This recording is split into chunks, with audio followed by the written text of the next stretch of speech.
Basketbola komanda Jēkabpils BA aizvadījusi jaunās sezonas pirmo koptreniņu. Tas norisinājās Jēkabpils sporta hallē. Komandai šī būs otrā sezona, un sportisti to sāk ar lielu entuziasmu, atceroties pagājušās sezonas uzvaru reģionālajā basketbola līgā. Tagad ambīcijas ir vēl augstākas, jo komanda ir iegūsi iespēju startēt arī Nacionālajā basketbola līgā. Šogad startēsim abās līgās. Paliekam gan tajā, kur pagājušajā gadā vinnējām reģionālajā, gan ejam augstāk. Es vēl esmu uz tā uzvaras viļņa, čempionu viļņa, tad gribētos tieši tāpat arī pabeigt šo sezonu.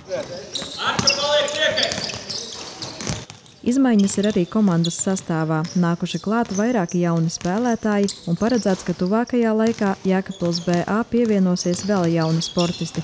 Tādēļ pirmajos treniņos basketbolistiem jāiepazīst tuvāk citu un jāsaliedējas. Nacionālajā līgā spēlēs spēcīgākie, kur nāk klāt palīgi no dažādām komandām, un tad aizdevums līgā paliek daži kā mentori jaunajiem, kur nāks no sporta skolas puiši.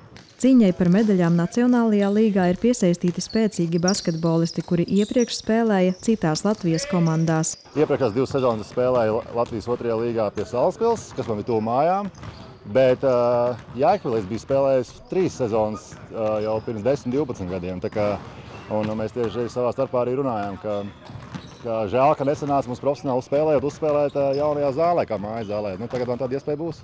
Vēl nav bijusi komandas balsošana par kapteini, tādēļ šobrīd šos pienākumus vēl pilda iepriekšējās sezonas kapteinis Renārs Magone. Aizvadīsim vairāk spēles, lai puiši viens otru iepazīst, saliedējās un tad jau sapratīs, kurš ir īsts kapteinis komandā. Noteikti pa nedēļām trenēsimies vairāk un tad jau liksim klāt visādas taktiskās lietas un noteikti gatavosimies spraigākām cīņām. Nacionālās basketbola līgas komandu trenēs Artūrs Elksnītis. Viņš skaidro, ka iknedēļas treniņi tiks aizvadīti nevis Jēkabpilī, bet Ogrē, lai būtu ērtāk arī tiem spēlētājiem, kuri ir no Rīgas. Vidusceļš varētu būt visticamāk Ogrē. Tiekamies vienreiz nedēļā trešdienās uz kopīgo treniņu, tā lai no visām pusēm spēlētāji var sabraukt. Gan no Jēkabpils, gan no Rīgas, gan no citām vietām.